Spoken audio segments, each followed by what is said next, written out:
Hello friends, स्वागत है आपका मेरे यूट्यूब चैनल फैक्ट विद प्रकाश में। आज हम बात करने वाले हैं बीईसीसी 101 प्रारंभिक व्यष्टि अर्थशास्त्र के कुछ महत्वपूर्ण क्वेश्चन।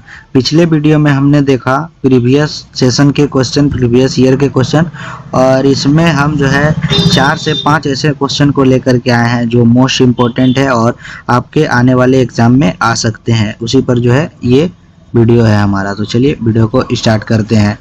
तो पहला क्वेश्चन जो है हमने रखा है जो मोस्ट इम्पोर्टेंट और रिपीट होने वाले क्वेश्चन है, बाजार की विफलता से क्या तात्पर्य है। बाजार की विफलता के स्रोतों की व्याख्या कीजिए। उत्तर में हम देखेंगे बाजार की विफलता वह स्थिति है जिसमें मुक्त बाजार व्यवस्था संस्थानों का कुशल आवंटन करने में असफल रहती है। ऐसी स्थिति में समाज का अधिकतम कल्याण प्राप्त नहीं हो पाता है और वस्तुओं एवं सेवाओं का उत्पादन तथा वितरण सामाजिक दृष्टि से उचित स्तर पर नहीं होता है। बाजार की विफलता के कारण सरकार को हस्तक्षेप करना पड़ता है। अब जो है इसके मुख्य स्रोत क्या है विफलता के, बाजार की विफलता की मुख्य स्रोत जो है, पहला जो है सार्वजनिक वस्तुएं। सार्वजनिक वस्तुएं जैसे राष्ट्रीय सुरक्षा, सड़क प्रकाश आदि ऐसी वस्तुएं जिनका उपभोग सभी लोग कर सकते हैं और किसी को इससे वंचित नहीं किया जा सकता। निजी क्षेत्र इसके उत्पादन में रुचि नहीं लेता जिससे बाजार विफल हो जाता है। दूसरा जो है बाह्य प्रभाव यानी बाहरी प्रभाव। जब किसी व्यक्ति या फर्म की गतिविधि का प्रभाव दूसरों पर पड़ता है और उसका मूल्य बाजार में शामिल नहीं होता तब बाह्य प्रभाव उत्पन्न होता है। उदाहरण के लिए फैक्ट्री द्वारा प्रदूषण फैलाना नकारात्मक बाहरी प्रभाव है। तीसरा जो है हमारा एकाधिकार मोनोपोली। जब बाजार में केवल एक विक्रेता होता है तो वह कीमतों और उत्पादन को नियंत्रित कर सकता है। इससे उपभोक्ताओं का शोषण होता है तथा संसाधनों का कुशल उपयोग नहीं हो पाता। चौथा जो है अपूर्ण जानकारी। यदि खरीदार या विक्रेता के पास वस्तु की पूरी जानकारी नहीं होता है तो वे सही निर्णय नहीं ले पाते हैं। इससे बाजार में गलत मूल्य निर्धारण और संसाधनों का दुरुपयोग होता है। पांचवा जो है आय एवं संपत्ति का असमानता। मुक्त बाजार में आय का वितरण असमान हो सकता है। परिणाम स्वरूप समाज के कमजोर वर्ग आवश्यक वस्तुओं और सेवाओं से वंचित रह जाते हैं। छठा जो है कारक है गतिहीनता। जब श्रम और पूंजी एक स्थान या उद्योग से दूसरे स्थान पर आसानी से नहीं जा पाते तो संसाधनों का उचित उपयोग नहीं हो पाता। निष्कर्ष में हम जो है लिखेंगे, इस प्रकार बाजार की विफलता ऐसी स्थिति होती है जिसमें बाजार व्यवस्था समाज के लिए सर्वोत्तम परिणाम देने में असफल रहती है। सार्वजनिक वस्तुएं, बाहरी प्रभाव, एकाधिकार, अपूर्ण जानकारी तथा असमानता इसके मुख्य कारक हैं। अब अगला क्वेश्चन जो हमने रखा है ये भी जो है मोस्ट इम्पोर्टेंट क्वेश्चन है। ये भी क्वेश्चन जो है रिपीट होने वाले जैसे क्वेश्चन है, व्यापक संतुलन विश्लेषण में उपभोक्ता द्वारा उपयोगिता को अधिकतम करने तथा फर्म द्वारा लागत को न्यूनतम करने की क्या भूमिका रहती है। तो चलिए प्रस्तावना हम देखेंगे इसका उत्तर में। व्यापक संतुलन विश्लेषण अर्थव्यवस्था के सभी बाजारों को एक साथ ध्यान में रखकर संतुलन की व्यवस्था की व्याख्या करता है। इसमें उपभोक्ता और उत्पादक दोनों की भूमिका महत्वपूर्ण होती है।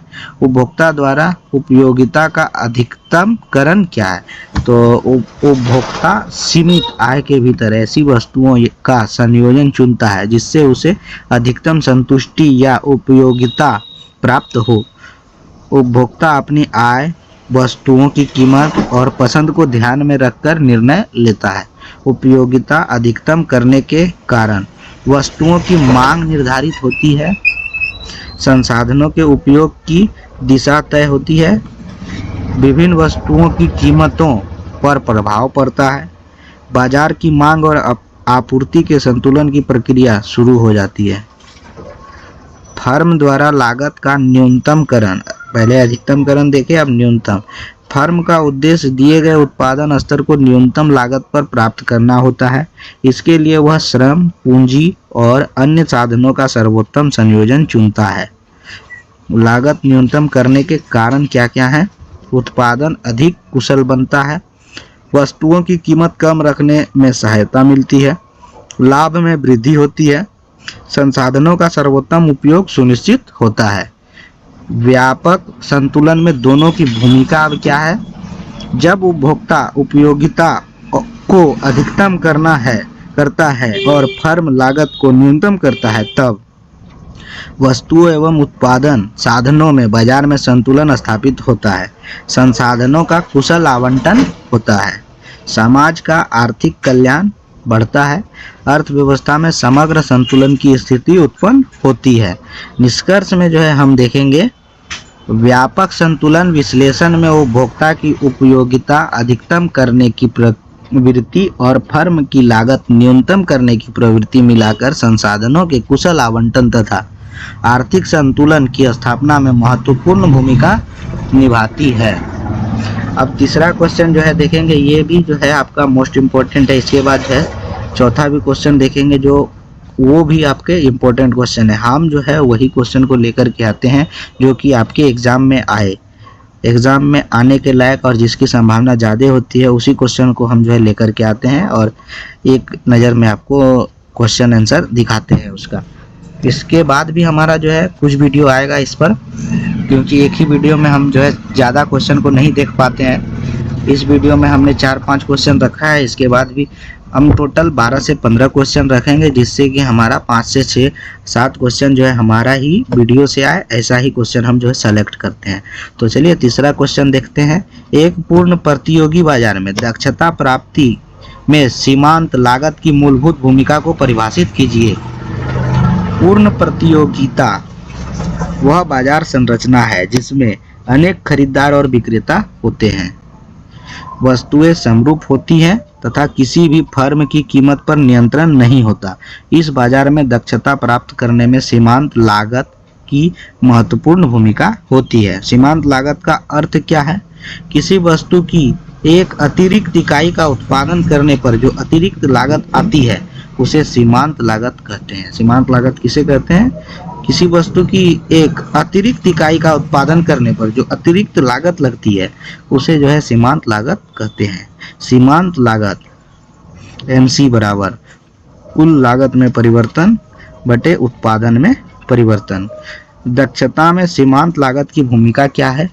पहला जो है उत्पादन निर्णय का आधार।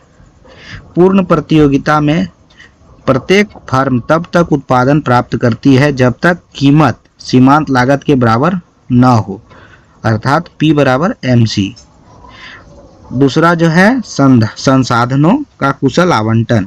जब कीमत सीमांत लागत के बराबर होती है तब संसाधनों का सर्वोत्तम उपयोग होता है और समाज को अधिकतम लाभ प्राप्त होता है। तीसरा जो है सामाजिक कल्याण में वृद्धि। यदि कीमत सीमांत लागत से अधिक हो तो उत्पादन कम होगा और यदि कम हो तो उत्पादन अधिक होगा। दोनों स्थितियां अक्षमता उत्पन्न करती है, इसलिए P बराबर MC सामाजिक कल्याण को अधिकतम करता है। चौथा जो है उपभोक्ता एवं उत्पादक संतुलन। इस स्थिति में उपभोक्ता जिस मूल्य का भुगतान करने को तैयार होता है वही उत्पादन की अतिरिक्त लागत के बराबर होता है। इससे मांग और आपूर्ति में संतुलन बना रहता है। निष्कर्ष में जो है हम देखेंगे, पूर्ण प्रतियोगिता में सीमांत लागत उत्पादन और मूल्य निर्धारण का मुख्य आधार होता है। जब कीमत सीमांत लागत के बराबर होती है तब संसाधनों का कुशल आवंटन, उत्पादन दक्षता तथा अधिकतम सामाजिक कल्याण प्राप्त होता है। चौथा जो है ये क्वेश्चन भी आपका इम्पोर्टेंट है, ये लगभग 6 नंबर का क्वेश्चन ये आता है। इसमें इस कोर्स में चूँकि ज़्यादा क्वेश्चन आपको करने होते हैं इसलिए क्वेश्चन का मार्क्स जो है कम रहता है। तो ये 6 नंबर का क्वेश्चन आपका रहता है, ये भी रिपीट होने वाले क्वेश्चन है। सहयोगी व्यवहार और असहयोगी व्यवहार में भेद स्पष्ट कीजिए। अर्थशास्त्र में सहयोगी और असहयोगी व्यवहार का अध्ययन विशेष रूप से खेल सिद्धांत के अंतर्गत किया जाता है। सहयोगी व्यवहार में व्यक्ति, फर्म या समूह आपसी समझौते और सहयोग के आधार पर निर्णय लेते हैं ताकि सभी को लाभ प्राप्त हो सके। इसकी विशेषताएं क्या है? आपसी सहयोग और समन्वय होता है, संयुक्त निर्णय लिए जाते हैं, सभी पक्षों के लाभ को ध्यान में रखा जाता है, समझौते का पालन आवश्यक होता है। उदाहरण के लिए देखेंगे तो दो कंपनियां उत्पादन की मात्रा और कीमत पर समझौता कर लें ताकि दोनों को अधिक लाभ प्राप्त हो। असहयोगी व्यवहार में क्या है? असहयोगी व्यवहार में प्रत्येक व्यक्ति या फर्म केवल अपने हित को ध्यान में रखकर स्वतंत्र निर्णय लेता है। इसकी विशेषता है कोई औपचारिक समझौता नहीं होता है आपस में, प्रत्येक पक्ष अपना लाभ अधिकतम कमाने का प्रयास करता है, प्रतिस्पर्धा की स्थिति रहती है, निर्णय स्वतंत्र रूप से लिए जाते हैं। उदाहरण के लिए दो प्रतिस्पर्धी कंपनियां बिना किसी समझौते के बाजार में ग्राहकों को आकर्षित करने के लिए कीमत कम करती है। सहयोगी एवं असहयोगी व्यवहार में अंतर क्या है? सहयोगी व्यवहार में समन्वय होता है जबकि असहयोगी व्यवहार में प्रतिस्पर्धा होता है। सहयोगी व्यवहार में संयुक्त लाभ पर बल दिया जाता है जबकि असहयोगी व्यवहार में व्यक्तिगत लाभ पर बल दिया जाता है। सहयोगी व्यवहार समझौतों पर आधारित होता है जबकि असहयोगी व्यवहार स्वतंत्र निर्णयों पर आधारित होता है। सहयोगी व्यवहार में संघर्ष कम होता है जबकि असहयोगी व्यवहार में संघर्ष और प्रतिस्पर्धा अधिक होता है। निष्कर्ष में जो है हम देखेंगे सहयोगी व्यवहार सामूहिक हित और समन्वय पर आधारित होता है जबकि असहयोगी व्यवहार व्यक्तिगत हित और प्रतिस्पर्धा पर आधारित होता है। दोनों प्रकार के व्यवहार आर्थिक निर्णयों और बाजार की कार्यप्रणाली को प्रभावित करते हैं। तो हमने 4 क्वेश्चन को देखा और ये थोड़े छोटे छोटे क्वेश्चन के आंसर इसीलिए रखे हैं क्योंकि हमारे सामने जो है इन सभी का आंसर 6 मार्क्स का और 8 मार्क्स का ऐसा ही क्वेश्चन हमारा जो है ये सब आने वाला है, क्योंकि इसमें हमें 8 क्वेश्चन के आंसर देने होते हैं टोटल, इसीलिए ज़्यादा बड़े क्वेश्चन इसमें नहीं होते हैं। और समझाने के लायक जो है, समझने के लायक जो है ये क्वेश्चन का आंसर हमने आसान शब्दों में रखा ताकि आप इसे अच्छी तरीके से देखकर समझ पाएँ और एग्ज़ाम में आने के बाद इस क्वेश्चन का आंसर जो है अच्छी तरीके से लिख पाएँ। आशा करते हैं ये जानकारी आपको अच्छा लगा होगा, तो वीडियो को लाइक कर लें और हमारे चैनल पर पहली बार आए हैं तो चैनल को सब्सक्राइब जरूर कर लें। इसके बाद भी जो है हमारा इस टॉपिक पर कुछ वीडियो आने वाले हैं जो आपके मोस्ट इम्पोर्टेंट क्वेश्चन होने वाले हैं। धन्यवाद।